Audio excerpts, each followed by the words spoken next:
मी हे रोज खाऊ शकते. नमस्कार मंडळी, स्वागत आहे तुमचं आपल्या चॅनलवर. आणि आज मी बनवणार आहे गुरुपौर्णिमा विशेष काहीतरी पदार्थ. सॉरी. तर हा पदार्थ माझ्या मुलाच्या टीचरच्या आवडीचा आहे.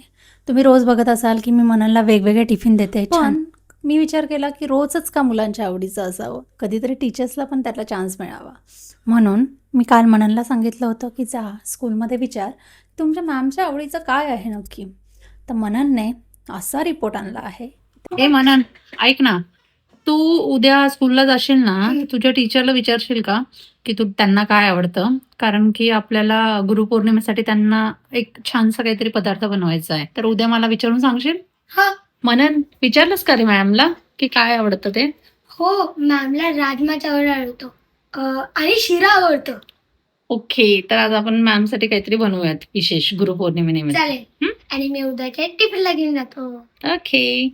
त्याच्या मॅमला राजमा चावल मोस्टली आणि शिरा. तर मी विचार केला का नाही राजम्याचा काहीतरी वेगळा पदार्थ बनवूयात की जो त्या टेस्ट करून त्यांनाही वाटेल की अरे वा, हा पदार्थ तुम्ही आधी खाल्लाच नव्हता. तर चला सुरू करूया राजमापासून बनणाऱ्या छान अशी रेसिपी.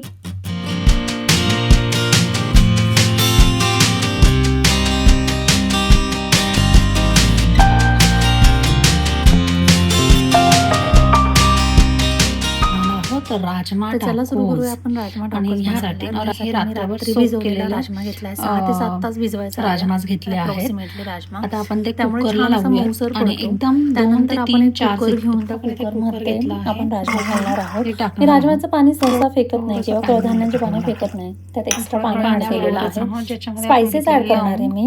स्पायसेसमध्ये मी घेतलंय लवंग, मिरे, दालचिनी आणि तेजपत्ता. हे स्पायसेस आपल्या करीला छान असा अरोमा देतात आणि डिलिशियस फ्लेवर देतो. छान अशी टेस्ट येते आपल्या भाजीला किंवा राजम्याला सुद्धा छान अशी चव येते. नंतर मी कुकराचं झाकण बंद करून गॅस ऑन करून कुकर गॅसवर चढवणार आहे आणि छान अशा 4 ते 5 शिट्ट्या घेऊन घेणार आहे. आपण रात्रभर राजमा भिजवल्यामुळे तो मऊसर पडला आहे, त्यामुळे 3 ते 4 शिट्ट्यांमध्ये छान असं होऊन जातो. तोपर्यंत आपण एक गव्हाचं पीठ घेणार आहोत, थोडं मीठ घालणार आहोत आणि छान मिक्स करून ते पाण्याने मळून घेणार आहोत. स्मूथ असं आपण त्याचा गोळा तयार करून घेणार आहोत. तुम्ही इथे गव्हाच्या पिठाच्या ऐवजी मैदाही घेऊ शकतात, पण मैद्याला ऑप्शनल किंवा हेल्दी ऑप्शन म्हणून मी गव्हाचं पीठ घेते. सहसा मी भटुरे करताना सुद्धा गव्हाचं पीठ घेते. थोडा रवा घालायचा म्हणजे क्रिस्पी येतात. हे आपलं पीठ मळून झालं आहे. हे जर आपण रेस्टला 10 मिनिट बाजूला ठेवणार आहे. तोपर्यंत आपला छान असा राजमा शिजवून तयार आहे.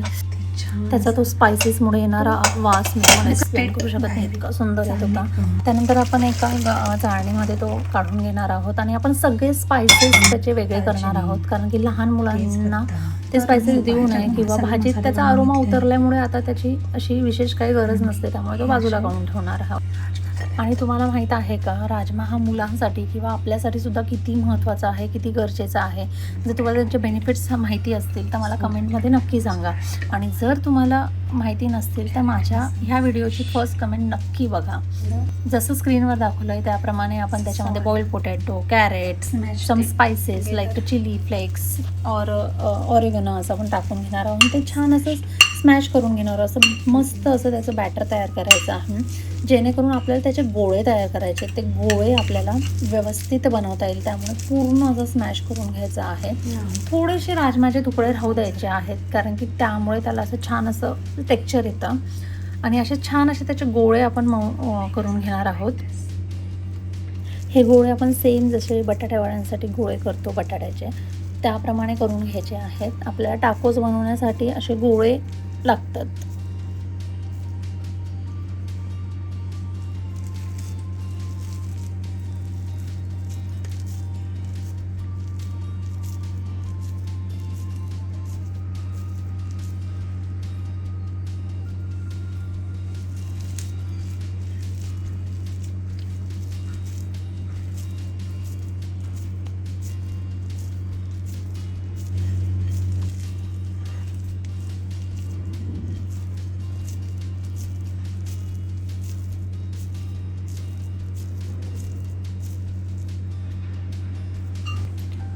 तर आपले सगळे गोळे असे बनवून तयार आहेत. आहेत. आता आपण एक चपाती लाटून घेणार आहोत. अशा 3-4 चपात्या लाटून आपण छान अशा शेकून तयार करून घेणार आहोत. चपाती जर अशी जाडसरच लाटायची, म्हणजे ती टाकोस सारखं वाटलं पाहिजे. एकदम आपण पातळ करतो तशी पातळ नको करायला. आतापर्यंत तुम्ही जर व्हिडिओ टिकून राहिला असेल तर प्लीज एक सबस्क्राईब बटन दाबून द्या, म्हणजे तुमच्यासाठी असे नवीन व्हिडिओ मी नक्की घेऊन येईल. आणि व्हिडिओ शेवटपर्यंत नक्की बघा, कारण की मी एंडला राजम्याचे हेल्थ बेनिफिट सांगणार आहे. त्यामुळे शेवटपर्यंत व्हिडिओ नक्की टिकून राहा. अशा पद्धतीने आपण छान अशी चपाती लाटून घेतली आहे आणि ती तव्यावर छान गरम तवा करायचा आणि गरम तव्यावर छान अशी दोघं साईडने आपण ती शेकून घेणार आहोत. मस्त अशी तेल लावून बघा आपली पोळी.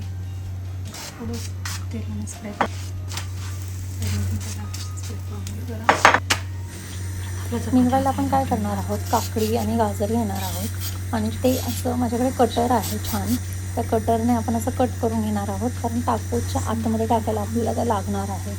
किती सुंदर दिसतं हे सगळं, कलरफुल. आणि आता ती प्रोसेस आली आहे. असं छान आपण जो गोळा बनवला आहे तो गोळा असा तव्यावर ठेवायचा आहे आणि तो असा स्मॅशर आणि छान त्या पोळीवर लावायचा आहे. आणि हे इतकं अमेझिंग आणि क्रिस्पी होतं की लहान मुलांना नुसतं बघून सुद्धा सॅटिस्फॅक्शन होतं.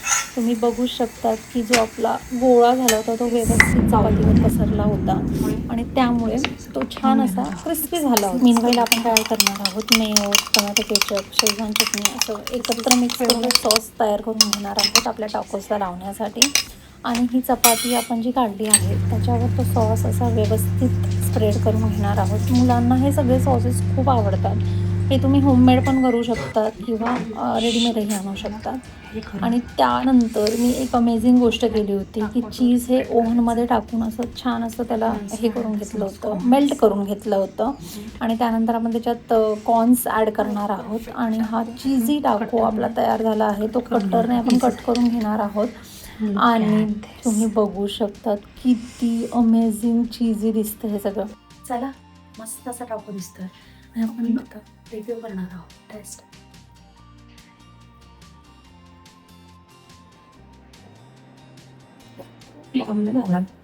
चीजी झालाय, कॉर्न्सची टेस्ट येते, राजम्याची टेस्ट येते आणि आय जस्ट लव्ह इट.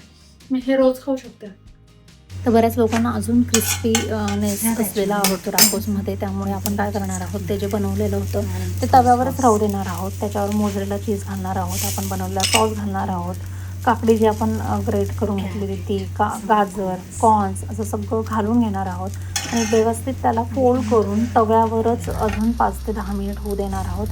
तर look at this cheesiness and crispiness, I just love. So आपण आता नेक्स्ट पदार्थ बनवणार आहोत जो आहे आपला चॉकलेट शिरा. चॉकलेट शिऱ्यासाठी आपण एक कढई घेतली, त्यात खूप सारं तूप घालून घेतलं आहे. ते गॅसवर ठेवून आपण त्यात रवा घालून घेतला आहे, खूप सारा रवा घातला आहे आणि तो रवा आपण व्यवस्थित तुपामध्ये परतवून घेणार आहोत जोपर्यंत तो गोल्डन क्रिस्पी होत नाही. मीनवाईल आपण काय केळं घेणार आहोत, तर केळ्याला छान असं फोकने स्मूथ करून घेणार आहोत.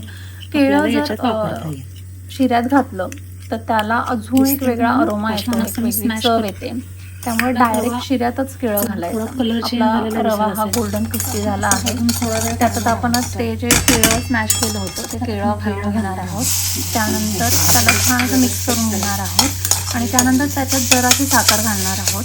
म्हणजे स्वीटनेस नुसार तुमच्या मुलांना तुम्हाला जितकी साखर आवडते तशानुसार आपण साखर घालून घेणार आहोत. त्यानंतर आपण त्याच्यात दूध घालून घेणार आहोत. भरपूर असं दूध घालायचं जरासं शिजेपर्यंत, कारण आपण क्रिस्पी होईपर्यंत आपण त्याला भाजलाच आहे. पण त्याला शिजायला आपण रव्याला जितकं दूध घालू तितकं ते सोक करून घेतो हे तुम्हाला माहिती असेल. तर मी अजून परत एकदा दूध घातलं आहे आणि त्याला कोरडा होऊ द्यायचा नाही, असा जरासा लुसलुसीत शिरा करायचा. त्यामुळे आपण परत दूध घालून त्याला तर झाकून ठेवणार आहोत 10 ते 15 मिनिट. आता आपला मेन इन्ग्रेडियंट आपण त्याच्यात टाकणार आहोत, जे की आहे चॉकलेट पावडर. त्याच्यामुळे छान असा फ्लेवर येतो आणि मुलांनाही चॉकलेट फ्लेवर असल्यामुळे तो खूप खूप छान असा आवडतो. माझा शिरा जळालेला नाही आहे मनुका, त्यामुळे त्याच्यातच आपण मनुके घालणार आहोत. आणि इथे आपला शिरा बनून तयार आहे, जो आपण आता बाउलमध्ये काढून घेणार आहोत. आणि सुंदर अशी, किती सुंदर अशी वाफ निघत आहे आणि त्याचा वास इतका छान येत आहे. आणि आपण आता हा देवाला प्रसाद म्हणून देणार आहे आधी.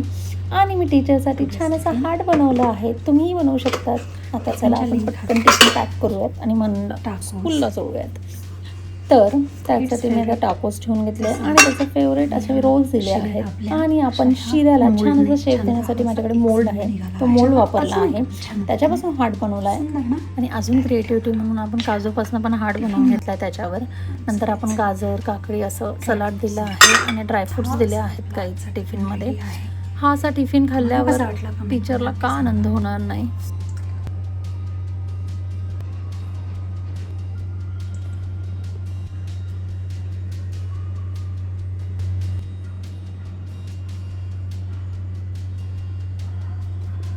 आणि हे आहेत राजमाचे benefits. Rajma is a full pack of protein, iron and fibre. हा ग्रोईंग किडसाठी खूप खूप गरजेचा आहे. Long lasting energy and supports a health growth आणि न्यूट्रिशियस आहे. त्यामुळे स्कूल टिफिनसाठी it is very very healthy options. तर तुम्हाला आजचा व्हिडिओ कसा वाटला? राजमापासून बनणारा हा पदार्थ तुम्ही बघितला होता का? तुम्हाला आवडला असेल तर हा पदार्थ तुमच्या फ्रेंड्सबरोबर किंवा ज्याला राजमा आवडतो त्याच्याबरोबर नक्की शेअर करा. तर आता चातुर्मास सुरू झाला आहे, आपले विविध सण सुरू झाले आहेत आणि त्या सणांनिमित्त मी विशेष असे पदार्थ घेऊन येणार आहे जे आपण आपल्या मुलांच्या टिफिनला देऊन त्यांना त्या सणाचं महत्त्व आणि तो पदार्थ त्या सणासाठी का बनवला जातो किंवा हा पदार्थ आपण का खावा याचे सगळं महत्त्व किंवा तो पदार्थ कसा बनवायचा हे सगळं मी आपल्या चॅनलवर घेऊन येणार आहे. आणि आपल्या चॅनलला सबस्क्राईब करा. तुमचं एक सबस्क्रिप्शन माझ्यासाठी खूप महत्त्वाचं राहील आणि मला नवीन नवीन पदार्थ बनवण्याचं प्रोत्साहन देईल. त्यामुळे सबस्क्राईब नक्की करा आणि असेच नवीन नवीन व्हिडिओ बघत राहा.